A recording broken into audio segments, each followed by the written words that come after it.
নমস্কার বন্ধুরা, Bengali foods with রাখি চ্যানেল থেকে আমি আবার আজকে চলে এসেছি। আমি মাছ দিয়ে একটু অন্যরকম একটা রেসিপি করব, তাই তো মাছটাকে আমি মাছের আজকে চপ কারি করব। তার জন্য আমি এখানে আমি জল বসিয়ে দিয়েছি, জলটা প্রায় গরম হয়ে গেছে। মাছটা প্রথমে একটু সেদ্ধ করে নিতে হবে চপ কারি করার জন্য।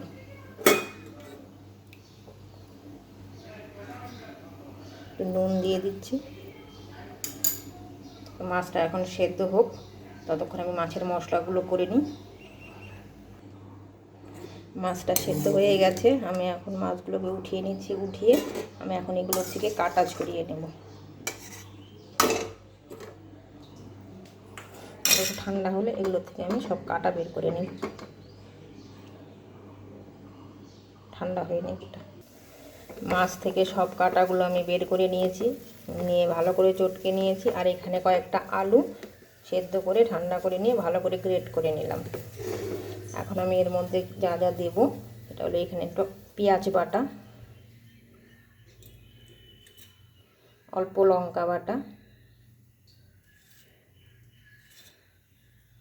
অল্প জিরে বাটা, আদা বাটা,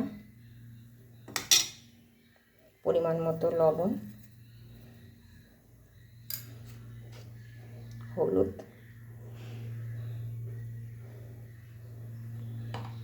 আর সামান্য একটু গরম মশলা। এগুলো সব একসঙ্গে দিয়ে আমি মাছটার সঙ্গে আলুটার সহকারে ভালো করে মেখে নেব। মেখে নিয়ে কড়াই বসিয়ে দিয়েছি, ততক্ষণ গরম হোক।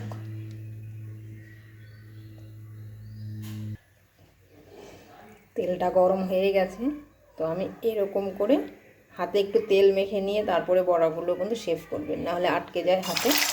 আমি হালকা সেগুলো ভালো করে, যে যেমন শেপ করতে চাইবেন সে সেরকমই করবে, লম্বা গোল যেমন চাই সেরকম। আমি কয়েকটা লম্বা করেছি, কয়েকটা গোল করেছি।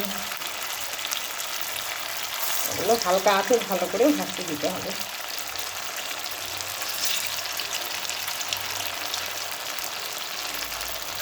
হাতে একটু তেল মেখে নিতে হবে, নাহলে কিন্তু এগুলো সব আটকে যাবে হাতে। তো এটা হালকা আছে ভালো করে ভাজা হোক। এভাবে লাল লাল করে ভালো কড়া করে আমি এভাবে প্রায় প্রত্যেকগুলোই আমি এভাবে ভেজে ভেজে উঠিয়ে রেখে দেবো।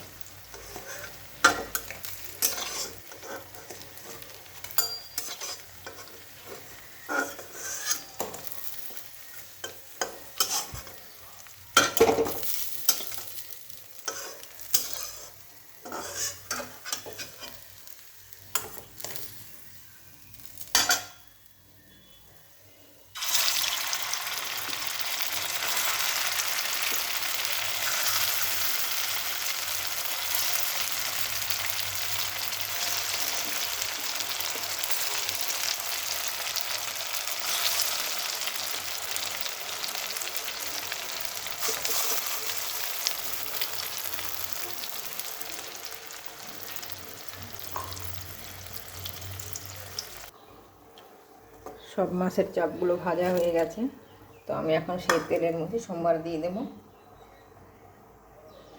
গোটা গরম মশলা,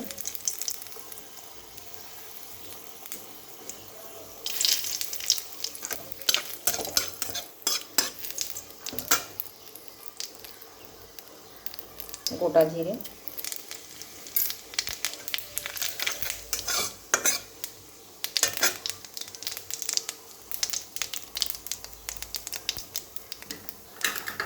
হালকা লাল হয়ে আসলে দেবো পেঁয়াজ।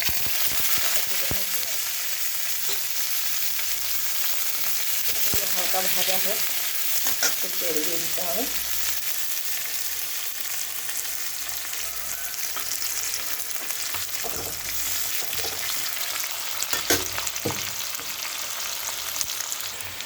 পেঁয়াজের হালকা কালার হয়ে এসছে, আমি এখন এক এক করে মশলাগুলো দিয়ে দেবো। প্রথমে আমি পেঁয়াজ বাটা দিচ্ছি,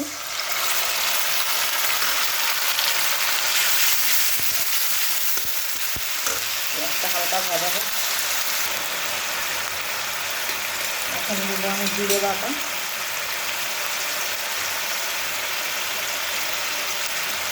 লঙ্কা বাটা, আদা বাটা,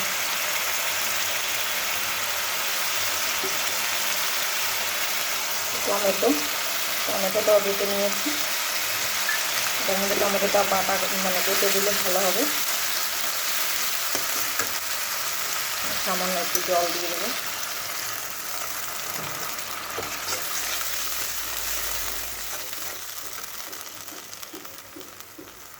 পরিমাণ মতো লবণ,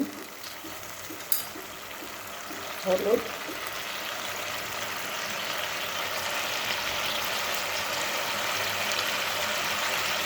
স্বাদের জন্য একটু চিনি দিয়ে মশলাটা আমি এখন ভালো করে কষিয়ে নেব।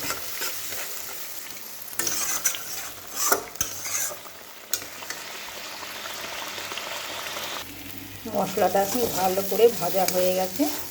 এখন আমি এখানে জল দিয়ে দেবো। এখানে গরম জল ব্যবহার করতে হবে। গরম জলটা রেখেছিলাম, সেটা আমি এখন দিয়ে দিলাম। ঝোলটা ভালো করে ফুটে এলে তারপর আমি চালগুলো দিয়ে দেবো।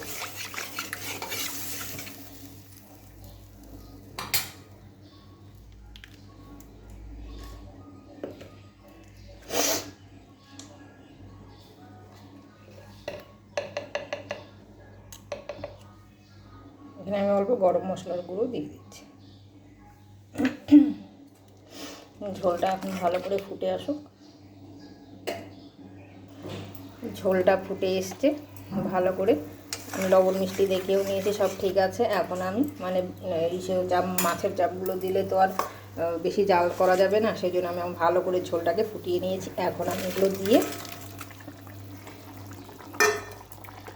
আঁচটা কমিয়ে ধনে পাতা ছড়িয়ে দেবো। ধনে পাতা ছড়িয়ে হালকা আঁচে আমি অল্প একটু রেখে দেব। এই হয়ে গেছে আমার মাছের চপ রেসিপি। তো মাছের চপের জন্য যে দিয়ে কিন্তু একদম জাল করা যাবে না, দিয়ে সঙ্গে সঙ্গে আমি নামিয়ে নিয়েছি। একদম কি সুন্দর হয়ে গেছে, পরে সেগুলো ফুলেও গেছে চপগুলো, একদম নরম হয়ে যায়। ওই জন্য মাছের দিয়ে সঙ্গে সঙ্গে বন্ধ করে দিতে হবে। তো এভাবে আমি মাছের চপ কারি করলাম। যদি আপনাদের ভালো লাগে বাড়িতে করে দেখবেন, অবশ্যই ভালো লাগবে। আমার ভালো লাগলে আমার চ্যানেলটাকে একটা সাবস্ক্রাইব করে দেবেন। বেঙ্গলি ফুডস ওয়েব রাখি চ্যানেলে। তো আমি আজকে এখানেই শেষ করছি। আমি আবার আসবো অন্যদিন অন্য নতুন নতুন ভিডিও নিয়ে। নমস্কার, আপনারা সকলেই ভালো থাকবে, সুস্থ থাকবেন। আমার ইউটিউব চ্যানেলে আরও অনেক অনেক অনেক রেসিপি আছে রান্নার। তো আমি এটা এখানেই শেষ করছি।